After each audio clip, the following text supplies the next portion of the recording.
Yohan, gap qilib bera, ular anlab baqsin. Qaranglar.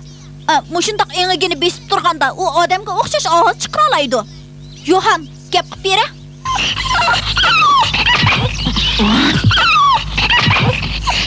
Rast gap qilib o'tamdi, nima? Shuni deyman. Uning gapini tarjim qilganda, ko'pchilik yaxshimi sizlar degan gap bo'ladi. Bu bir karametkan. Uni o'zing o'rgatdingmi, nima? Qanday ish bu? Kerak yo'q.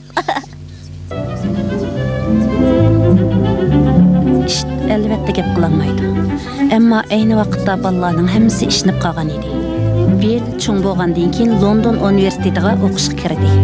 U yerda odamning anglash sezimidan tortib, ovoz chiqarish a'zolarigacha o'rgandi.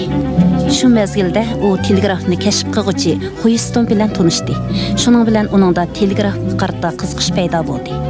Bill Huyston apandidan magnitga tok berganda ovozda titrash hosil bo'lganligini anglagandan keyin telegraf mashinasiga kamerton o'rnatganda ovozni nihoyat yiroq joylarga yetkazgili bo'lganligini o'ylab yetdi. Elektr simi orqali yetkazishning o'zi haqiqatan cho'ng tasavvur bo'lib, u ulug' kashfiyotning bir shabsi edi. Ammo buni ishga oshirishga uning hech qanday ishonchi yo'q edi. Bill keyin Amerikadagi bir universitetda muallim bo'ldi. Hamda dadisi ijod qilgan eg'iz harakatga qarab so'zlash usuli orqali gaskachi bolalarga so'zlashni o'rgatdi. Bu xil o'qitish gaskachi bolalarning ota-onalarining zo'r olqishiga erishdi. Ularning ichida Sannas ismli bir boy bo'lib, u o'g'lining umrida tunji qatim gap qilganini anglab nihoyat xushal bo'ldi va minnatdorligini bildirish uchun telegraf tadqiqotiga mablag' va tajribaxona ajratib berdi. Shuning bilan Bill bir tarafdan gaskachilarni o'qitish bilan shug'ullansa, yana bir tarafdan o'z uzundan buyon orzu qilib kelgan telegraf tadqiqoti bilan shug'ullandi. Uning tajribaxonasi dal Sannasning yer osti uyi bo'lib, bu tadqiqotga Sannasmi qiziqib qoldi. Bill apandi, men sizdan telegraf tadqiqotiga oid ishlarni so'rab baqay degan. Masalan, qaysi ishni?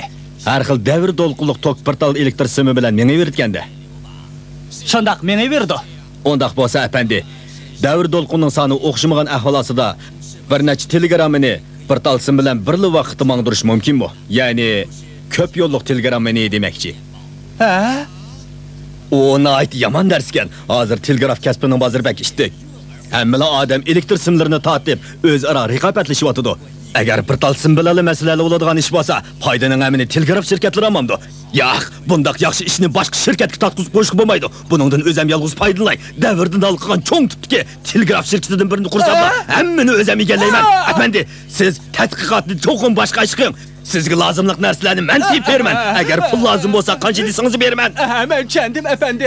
Qo'yib o'ting. Voyjon bek og'rib ketdi. Voyjon bek og'rib ketdi. Uzun o'tmay, Sannas Watson ismli bir yigitni Billga yollab berdi. U elektr asboblarining tilini nihoyat puxta bilgachga, texnik jihatdan uning Billga bo'lgan yordami nihoyat zo'r bo'ldi.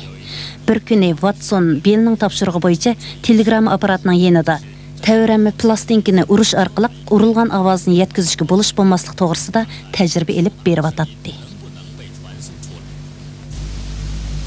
Yana bo'lmadi. Hech qanday ovoz yo'q.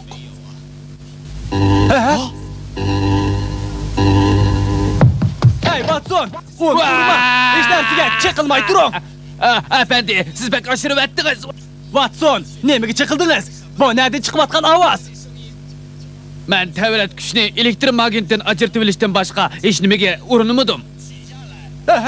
Tevret kuch? 抖音